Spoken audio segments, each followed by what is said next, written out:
Assalomu alaykum, hurmatli vatandoshlar, qanday ahvolinglar, yaxshimi? Bugun 11-oyning 26-kuni. Eng yangi xabarlardan bahramon bo'lsak, hozir Amerika davlatining siyosiy vaziyati bo'lsa, xuddi tong suzilish oldidagi qorong'u.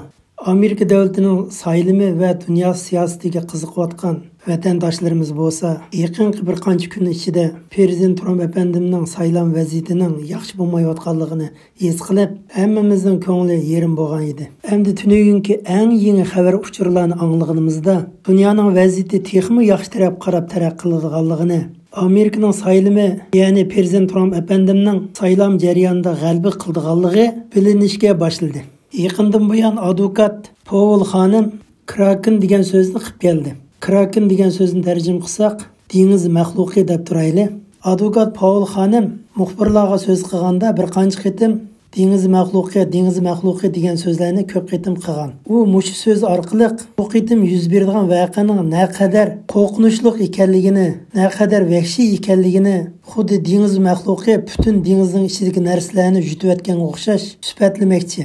Advokat Powell xonim bo'lsa, Amerika davlatida mashhur advokatlarning oldin qatoridan bo'lib, har qanday so'zlarni bayon qilganda intayin mas'uliyatchanlik bilan so'zlarini udul ifodalagan ham signal bergan. Kraken qo'yib berildi, ya'ni dengiz maxluqi harakatga o'tadi degan ma'noni tushunmoqchi bo'lsak, 11-oyning 20-kuni Amerikaning harbiy organida ishlagan, hozir bo'lsa Amerika harbiy ishlarni tadqiq qiladigan tadqiqotchi bo'lib, ismi Jeffrey Prazer ekan. U odam shu kuni videoda Kraken to'g'risida so'z qilib, ya'ni dengiz maxluqi degan ma'noda so'z qilib, hozirgi urush bo'lsa, qaytadan uyg'onish, qaytadan ratlanib chiqish degan mazmunda bo'lib, texmo aniq qilib aytganda, Amerika davlat mudofaa internet tor orqali jang qiladigan urush turi ekan.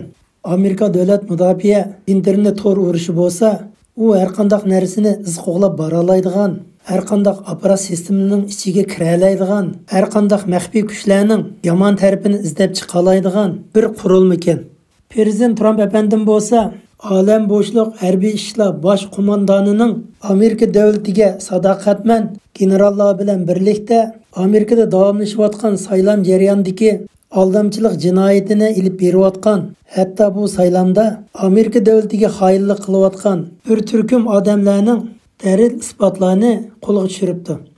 Ya'ni u generalning deyishicha, hozir mavjud bo'lib turayotgan parda kayindagi kuch bo'lsa, burunla Amerika davlatining har qaysi hukumat qatlamlari, harbiy soha, media organlariga qatorliq muhim yerlarga singib kirib bo'lgan ekan.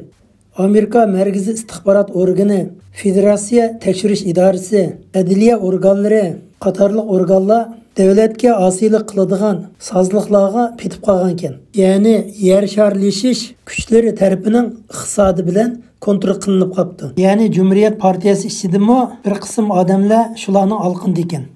Amerika hukumatining keyindagi bu parda keyindagi kuchlar Amerika hukumatining har qaysi bulun pushqoqlariga qadar, har qaysi istixborot organlariga qadar o'zlarining odamlarini o'rlashtirib bo'lgan ekan. Hattoki Amerika qurug'liq armiyasi, Amerika dengiz armiyasining yuqori qatlam organlariga o'zlarining odamlarini o'rlashtirib bo'lgan ekan. Lekin Amerika armiyasining o'rta qatlam organlarining generallari Amerika davlatiga bo'lgan sadoqati mustahkam turib yotibdi. Amerikaning havo armiyasi, harbiy ishlar olam bo'shliq bosh qo'mondon organi bevosita Prezident Trump apandimning boshqarilishida turib yotibdi. Jeffrey Prazer apandining tushuntirishiga asosan biz masalalarni tahlil qilsak, Amerika saylam jarayonida bo'layotgan murakkab masalalarni faraz qila olamiz. Prezident Trump apandim 2016-yili saylamda g'alaba qilib, hukumat beshiga chiqqanda o'zining ulug'vor nishonini aniq qilib tushuntirgan. Prezident Trump apandim Amerika davlatini kontrol qilib olgan bu parda keyindagi kuchlarga qanday taqobil turishni, Amerika davlatining muhim organlari chet el kuchlarining sozliqiga petib qolgan sozliqlarning suyini qanday qilib quritib etishni, Amerika davlatini qanday qilib qo'g'dab qilishni shu chog'dan boshlablam harakatga o'tib ekan. Amerika hukumatini yer sharlashish kuch tarafiga setayotganligini bilgan ekan.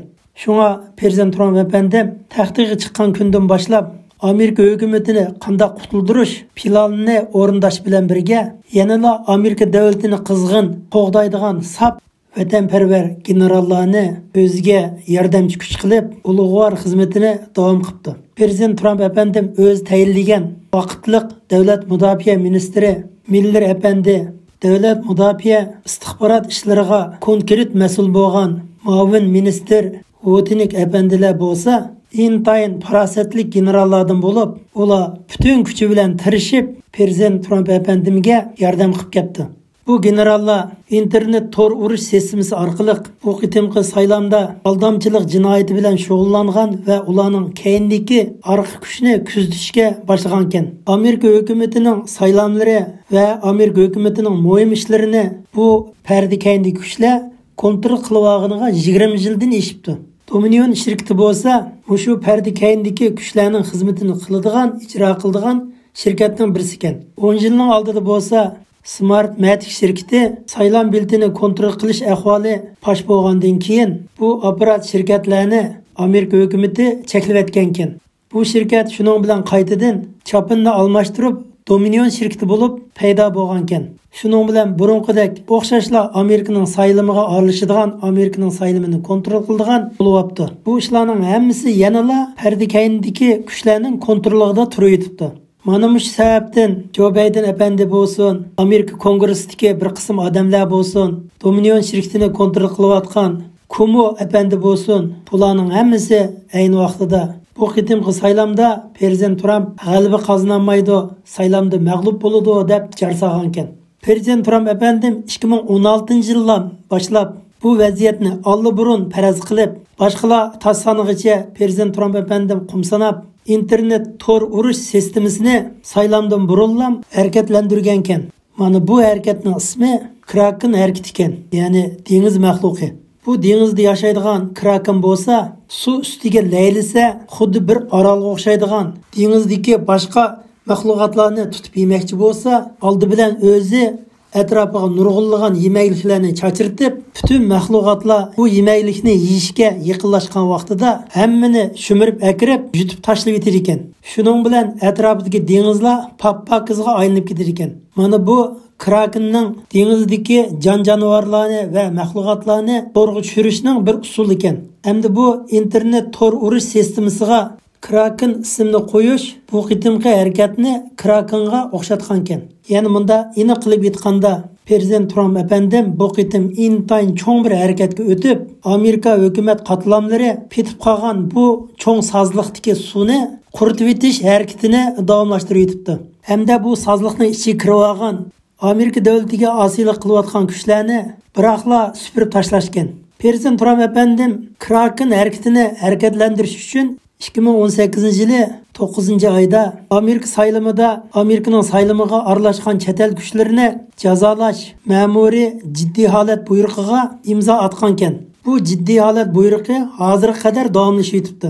Ma'muriy jiddiy buyruqiga to'g'ri kelgan dalil isbotlar bo'lsa, bu ma'muriy jiddiy buyruq o'zining funksiyasini davomlashtiraveradi ekan. Mana shu sababdan bo'lishi mumkin, Prezident Trump apandim yaqinda Amerika davlat mudofaa ministri Esper apandining vazifasini ilib etgan va shuningga munosabatlik Amerika davlat mudofaa ministri ichidagi 21 nafar yuqori darajalik generallar ichidan 4ni qoldirib qo'yib, qolganlarning hammasining vazifasini ilib etgan. Bu demak, Prezident Trump apandim Amerika armiya ichidagi osiylarni tozalab etdi degan gap.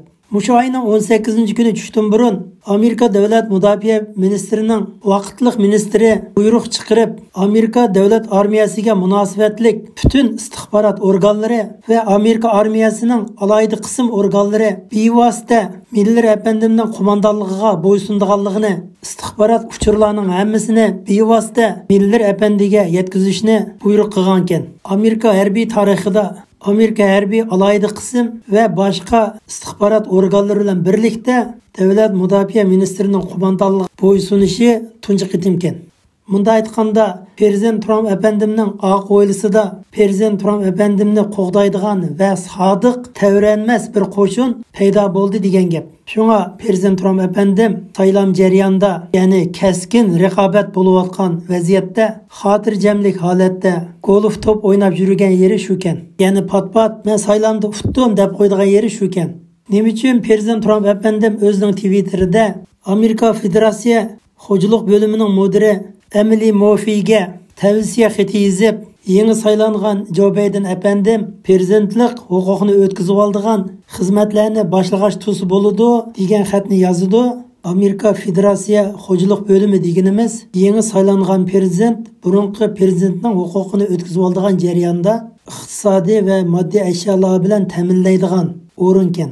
Yangi saylangan prezident ma'lum bir o'rinda o'zining ishki kabinetini tayinlab va munosabatli xizmatlarni qilayotgan jarayonda iqtisodiy jihatdan Amerika Federatsiya xo'jalik bo'limi tarafidan ta'minlandi ekan.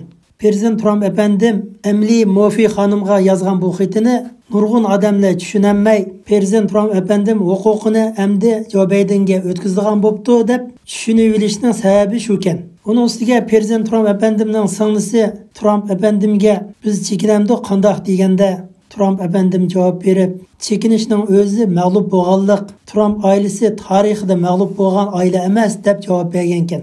Prezident Trump efendimning urush taktikasini nurg'unlagan odamlar tushunmaydi ekan. Sababi Prezident Trump efendim o'zi Xitoyning 36 yilisi degan kitobni ko'p qitim o'qigan ekan.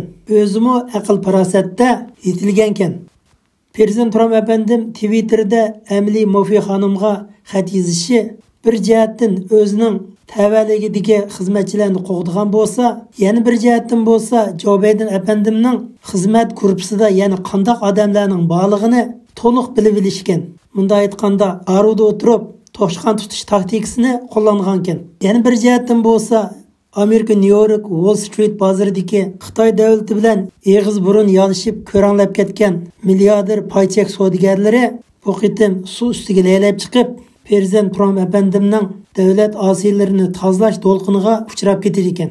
Prezident Trump efendimning 2018-yildagi jiddiy ma'muriy buyrug'iga asosan Joe Biden efendining tayinlangan ishki kabineti a'zolari birlikda Amerika Federatsiya hukumatining pulini ilib, yana bir jihatdan saylam jarayonida aldamchilik jinoyati bilan shug'ullanib, bu ishlarni bilib turib, jinoyat sodir qilganlikning o'zi Joe Biden efendimning sheriklari bo'lib hisoblanib, o'xshashla Amerikaga osiylik qilgan jinoyati otiladi ekan. Uning ustiga 2012-yili Obama efendim NDAA davlat mudofaa huquq qonuniga imzo atgan ekan.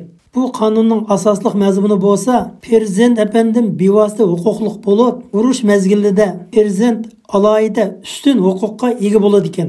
Bu qonunlarning hammasi Prezident Trump efendimga intayin foydali bo'lib, Amerika hukumat qatlamlari ichidagi chet el asiylarini tozalashda yaxshi fursat yaratib berdi ekan.